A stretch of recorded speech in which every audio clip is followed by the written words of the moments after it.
Какво как може, ма? Аз ли съм виновен? Аз ли се подписах на апартамента и го дадах и така? И то на кошар? Аз ли бях тая, дето си смени дрехите с друг човек да може да отиде на риба? А?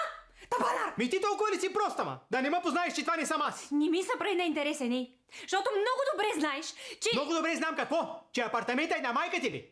На майка ти е на Куково лято. Какво ще правим сега е въпроса? Какво? Ще плащаш наем на момчето? И защо аз да плащам наема? А кой? Ако искаш да се обади на мама, тя да го плаща. Ме, че какво и пречи, ма? Иване! Какво? Искам да сменим пода. Какво? И ми обръзни ми от този ръкот. Държи ми хладно, да нищо не ми се връзва. Краката ми измръзнаха. Спаска, ти нормална ли си, ма? Да не е твоето, ще му правиш тук ремонти, ма. И плюс това за какъв студ ми говориш вънка е лято.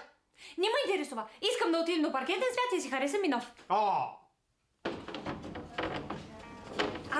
и това много ми харесва. Така ще ми се връзва. На кое, Спаски? На новия собственик? Или на паяците, дет плетат във ъгъла? Иване, паяците вкъщи съм ти казал още преди 2 месеца да ги изчистиш ти, защото мен ме е страх. Станали са големи, колкото агнето на Георги. И не ми стой тук като някакво гну, иди да намериш служител да ми покаже какво да си избера. По-добре, отколкото да седя тук до теб. Какво каза? Казах по-добре, отколкото да седя тук до тебе.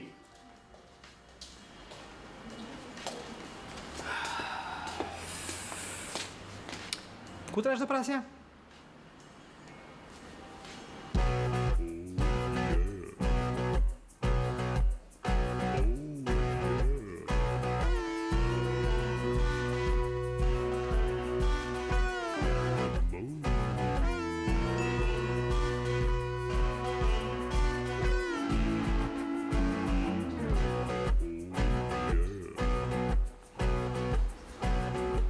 С какво мога да помогна?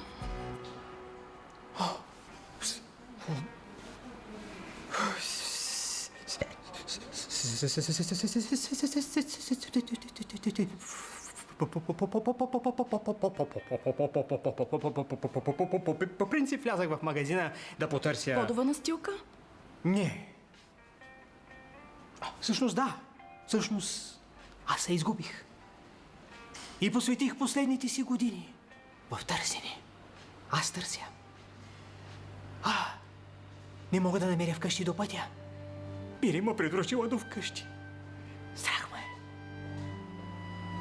Иване! О, колко е малък света само! Каква приятна изненада! Точно тук в паркетен свят да срещна собствената ми изгубена сестра. Запознайте се. Каква сестра, бе? Тихо, Спаски, запознай с новата ми жена. Обръщай внимание, тя малко. Значи Иване понякога стоя и се чудя какво точно че има, ама сега осъзнавам, че просто съм си губила времето. Искам да питам тук за ни паркети, може ли? Да, разбира се.